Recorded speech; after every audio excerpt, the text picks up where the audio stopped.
बाबर आजम का ये फेस मुझसे नहीं देखा जा रहा। मेरी तौबा आइंदा क्रिकेट देखी तो ये जो हमारी तौबा है ना, वैसे की तो सब ने है, ये एक दो दिन की है। शदाब ने कुछ 40 बॉलें खेली और उतने ही रन्स बनाए हैं, शायद वो विकेट बचा रहा था। बाबर आजम का ये फेस मुझसे नहीं देखा जा रहा। वाह क्या एक्टिंग कर रहा है। बहुत मनुष्य लग रहे हो, मत करो, रहने दो। मुझे उम्मीद है पाकिस्तान की टीम कमबैक करेगी, पर हमारे अगले मैचेस साउथ अफ्रीका और इंग्लैंड से हैं। अब कुछ नहीं हो सकता क्या? और साउथ अफ्रीका वाले आजकल खेल ही 7 के रन रेट से रहे हैं, तो मतलब ये है कि हारिस रऊफ उनका फेवरेट बॉलर होने वाला है, क्योंकि आजकल हमारे हारिस भाईजान का पहला ओवर ही 17 रन का होता है। अब ये बात भी नहीं है कि हारिस रऊफ अच्छा बॉलर नहीं है, भाई बहुत अच्छा बॉलर है, पर बॉलिंग अच्छी नहीं कर रहा। ये तो वही बात हो गई ना कि कमाता बहुत है पर जुए में उड़ा देता है। सारे पाकिस्तान को 92 के वर्ल्ड कप की निशानी नजर आ रही थी, पर जो टीमें वहां फाइनल में थी अब वो दोनों बाहर हो रही हैं। इंग्लैंड की टीम का डाउनफॉल तो सबने देखा, पर रीजन किसी को नहीं पता। अच्छा मियां साहब, जब से मियां साहब ने इंग्लैंड को छोड़ा उनका डाउनफॉल शुरू हो गया और अब पाकिस्तान की बारी है। सब कुछ बदल गया, मियां साहब भी पाकिस्तान वापस आ गए, पर एक चीज नहीं बदली, वो है पाकिस्तानी टीम की किस्मत। हमारी टीम अफगानिस्तान से हार गई, सोच कर भी बंदा शर्मिंदा हो जाता है। मैं तंदूर वाले के पास गया हूँ नान लेने, वो कहता है आज तुम लगाओ, बस फिर लगाने पड़े। अब पाकिस्तान के मैच हारने में हमें बहुत सारी वजह नजर आई है। सबसे जो बड़ी वजह वो ये है नसीम शाह और फजल हक फरूकी का ना होना। अब ये दो बंदे ना हो तो मैच का मजा नहीं आता। नसीम शाह एक ही बंदा था जो अफगानिस्तान से हमें मैच जितवाता था, और फजल हक फरूकी वो भी हमें ही मैच जितवाता था, पर इस मैच में दोनों ही नहीं थे। जब आपके दिन बुरे होते हैं तो फिर आपको ऐसी चीजें फेस करनी पड़ती हैं, जैसे इरफान पठान का डांस। इरफान पठान तो ऐसे खुश हो रहा था जैसे इंडिया चैंपियन बन गई हो। वैसे जिस तरह के हालात चल रहे हैं काफ़ी चांस है इंडिया का। और बाकी रही सही कसर माइकल वान ने निकाल दी है ये ट्वीट करके। अब सारे ही मज़े ले रहे हैं, कोई बात नहीं, एक बार हमें नहीं, अब तो एक बार का चांस भी नहीं है। अब हमारा मुश्किल है, अगले वर्ल्ड कप में हम आपको मिलते हैं। अगला वर्ल्ड कप जब आएगा तब देखा जाएगा। फिलहाल बात कर लेते हैं इस अपसेट की। वैसे पाकिस्तान भी एक और अपसेट कर सकता है बांग्लादेश को हराकर।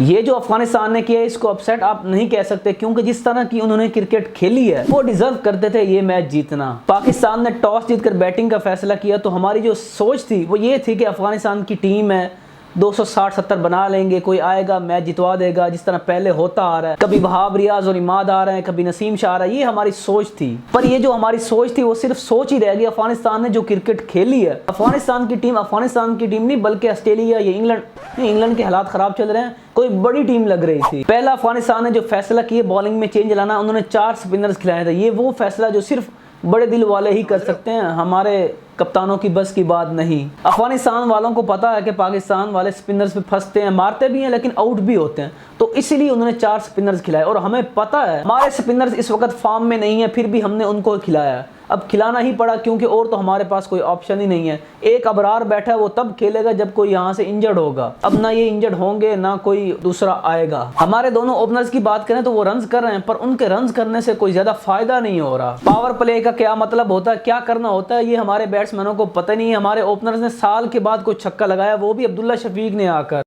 यही नहीं अभी और सुनिए। इमाम उल हक मेरा फेवरेट बैट्समैन है, पर उसको जितना टाइम हो गया उसने उस तरह की अभी तक बैटिंग नहीं की। वो डरता कहीं आउट ना हो जाऊं। एक तो ये हमारे बैट्समैनों की समझ नहीं आती कि आउट होने के डर से ये कोई शॉट ही नहीं खेलते। और साथ में इमाम उल हक साहब ने ये भी कह दिया कि प्रोटीन खाएंगे तो छक्के लगेंगे।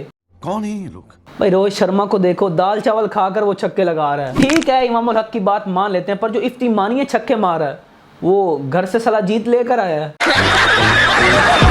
इमाम उल हक साहब से गुजारिश है कि आप पावर प्ले में छक्के ना मारें। खैर वो तो आपसे लगने नहीं है, लेकिन कम से कम पावर प्ले में 7 के रन रेट से खेलें। कोई बात नहीं, अगर आप 1-2 मैचेस में आउट भी हो जाते हैं तब भी लोग आपको सपोर्ट करेंगे जैसे पहले करते हैं। इमाम उल हक की पावर हिटिंग देखकर हम यही कह सकते हैं कि एक ऐसा ओपनर इंडिया भी डिजर्व करता है।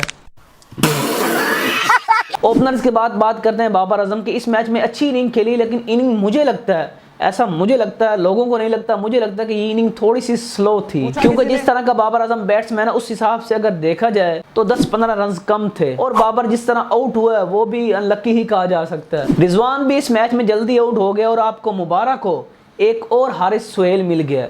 सऊ शकील, इसका भी वही काम है, बस 30-35 रन बनाना और आउट हो जाना। क्या क्या करूं मैं इसका? एक तो इस मैच में जल्दी विकेटें गिर रही थी और साथ में रन्स भी बनाने थे, तो सारा जो बोझ था वो एक बार इफ्ती मानिए पे आ गया, क्योंकि शादाब खान ने जो किया है वो ऐसे लग रहा था कि शादाब खान सिर्फ अपने लिए खेल रहा है, रन्स बनाए हैं सिर्फ इसलिए कि टीम में जगह पक्की हो जाए। शादाब ने कुछ 40 बॉलें खेली और उतने ही रन्स बनाए हैं, शायद वो विकेट बचा रहा था।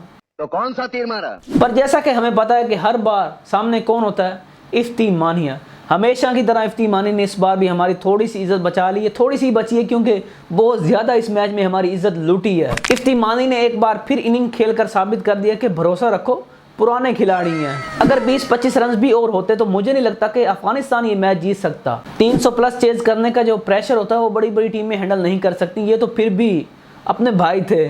पूछा किसी ने? बैटिंग में जो हमने करना था वो तो कर लिया, अब हमारी सारी उम्मीदें थी बॉलिंग पे, और बॉलिंग में मुझे समझ नहीं आ रही, पता नहीं ये इनिंग के दौरान पिच चेंज कर लेते हैं, क्या करते हैं, सारी कंडीशन ही चेंज हो जाती है, समझ नहीं आती। जब हम खेलते हैं तो बॉलिंग विकेट बन जाती है, जब हम बॉलिंग करते हैं तो बैटिंग विकेट बन जाती है, समझ नहीं आ रही इंडिया वाले कर क्या रहे हैं। ये टोपी ड्रामा है। जो भी कहो, अफगानी बैटर ने काफी अच्छी बैटिंग की है, सिर्फ बैटिंग की है, जो हरकत की है वो अच्छी नहीं थी। इब्राहिम ज़ादरा ने प्लेयर ऑफ द मैच बनने के बाद जो बोला वो अब समझ नहीं आ रही किसके कहने पर बोला, पर अच्छा नहीं बोला। एक तरफ हमारा बाबर आजम है जिसने गुरबाज को अपना बैट गिफ्ट किया अच्छी इनिंग खेलने पर, अब मुझे ये समझ नहीं आ रही कि बाबर आजम ने गिफ्ट किया या गुरबाज ने गिफ्ट किया। अगर किसी को पता है तो भाई मुझे बता दो। पहले 2 मैचेस के बाद हमारी टीम ऐसे लग रही है जैसे वहां फंसी हुई है, कोई समझ नहीं आ रही, उनकी बॉडी लैंग्वेज बिल्कुल लो लग रही है। कल वाले मैच की अगर बात करें, ऐसे लग रहा था कि टीम पर कोई प्रेशर है, समझ नहीं आ रही ऐसी क्या बात थी जो अंदर ही अंदर प्लेयर्स को खा रही थी। बैटिंग के बाद ना फील्डिंग अच्छी हुई है ना बॉलिंग, समझ नहीं आ रही थी कि हमारे प्लेयर्स ऐसी फील्डिंग क्यों कर रहे हैं,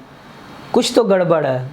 शायद यही वजह थी रमीज राजा साहब वहां पर टीम नहीं भेजना चाहते थे। रमीज राजा शायद फ्यूचर देख चुका था, उसको पता था कि टीम के साथ ये होने वाला है, तो उसने कहा था कि हम टीम नहीं भेजने वाले। मैं तो कहता हूं कि अभी भी टाइम है, कोई बहाना बना लो कि बस वापस आ जाएं। अब जो होना था वो तो हो गया, अब थोड़ा सा पब्लिक का रिव्यू भी देख लेते हैं। अच्छा चलो जी। तेरी याद आई तेरे जाने के बाद। अरे भाई इतनी बुरी टीम भी नहीं है जितना तुम लोग उसको बना रहे हो, थोड़ा सब्र करो, देखो आपको रिजल्ट मिलेगा। अच्छा मेरी तौबा आइंदा क्रिकेट देखी तो, ये जो हमारी तौबा है ना, वैसे की तो सब ने है, ये 1-2 दिन की है।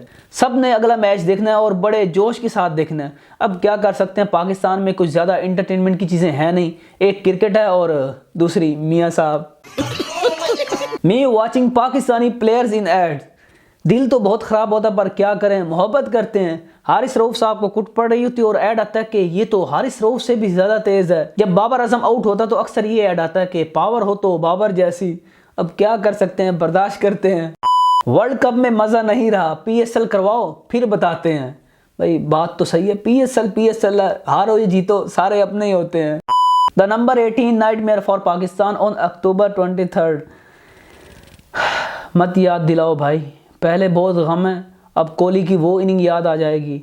लेकिन हमने बदले सारे लेने हैं, अब लेने कब हैं इसकी समझ नहीं आ रही, लेकिन हमने बदले सारे लेने हैं। मैं बता रहा हूँ, ये वीडियो सेव कर लो। तो बस आज की वीडियो में इतना ही था, मिलते हैं बहुत जल्द। खत्म।